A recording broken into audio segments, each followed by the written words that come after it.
పాలకుర్తి నియోజకవర్గంలో కాంగ్రెస్ పార్టీకి వ్యతిరేకంగా పనిచేసిన హరిప్రసాద్, కిషోర్ రెడ్డిలపైన ఝాన్సీ రెడ్డి ఫిర్యాదు చేయడంతో క్రమశిక్షణ committee chairman Mallu Ravi show cause నోటీసులు జారీ చేశారు. పేపర్లో కొందరు ఇచ్చే స్టేట్మెంట్స్ పైన కూడా సుమోటోగా క్రమశిక్షణ కమిటీ చర్చించిందన్నారు మల్లు రవి. ఇక పార్టీలో ఏదైనా సమస్య ఉంటే ఇన్ఛార్జ్ దృష్టికి తీసుకురావాలని, బహిరంగంగా ప్రకటన చేస్తే చర్యలు తప్పవని హెచ్చరించారు మల్లు రవి. ప్రజాస్వామ్యంలో ఎవరైనా పార్టీ పెట్టుకోవచ్చునని అన్నారు మల్లు రవి. కాంగ్రెస్ పార్టీ పైన కవిత వ్యాఖ్యలను ఖండిస్తున్నామన్నారు. 10 ఏళ్లు బీఆర్ఎస్ అధికారంలో ఉన్నప్పుడు పేదలకు ఇండ్లు ఇచ్చారా అని కవితను ప్రశ్నించారు. కాంగ్రెస్ వచ్చాక 4 లక్షల ఇండ్లు ఇచ్చిందని చెప్పారు మల్లు రవి. పాలకుర్తి అసెంబ్లీలో ఈ మధ్య జరిగిన తొర్రూరు మున్సిపల్ ఎలక్షన్లో కృష్ణ కిషోర్ రెడ్డి గారు, హరిప్రసాద్ గారు ఇద్దరు కాంగ్రెస్ నాయకులు కాంగ్రెస్ పార్టీ కౌన్సిలర్స్కు వ్యతిరేకంగా పనిచేశారని అక్కడ ఇన్ఛార్జిగా ఉన్నటువంటి ఝాన్సీ రెడ్డి గారు మరియు అక్కడ ఎమ్మెల్యే యశస్విని రెడ్డి గారు ఒక కంప్లైంట్ ఇవ్వటం జరిగింది.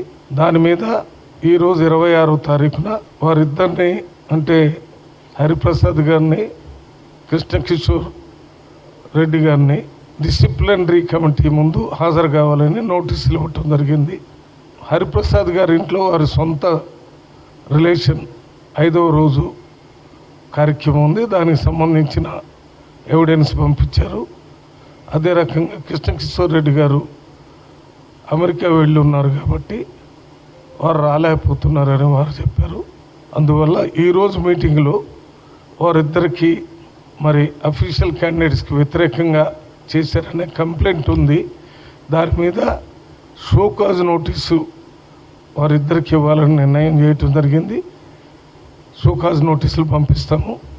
10 రోజుల లోపల వితిన్ 10 days షోకాజ్ నోటీస్కి రిప్లై ఇవ్వాలని చెప్పి నిర్ణయం తీసుకున్నాం.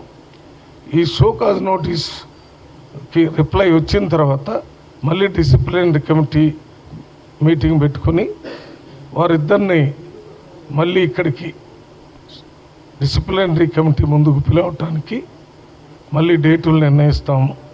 దాని ప్రకారం వారికి ఇన్ఫార్మ్ చేస్తాము.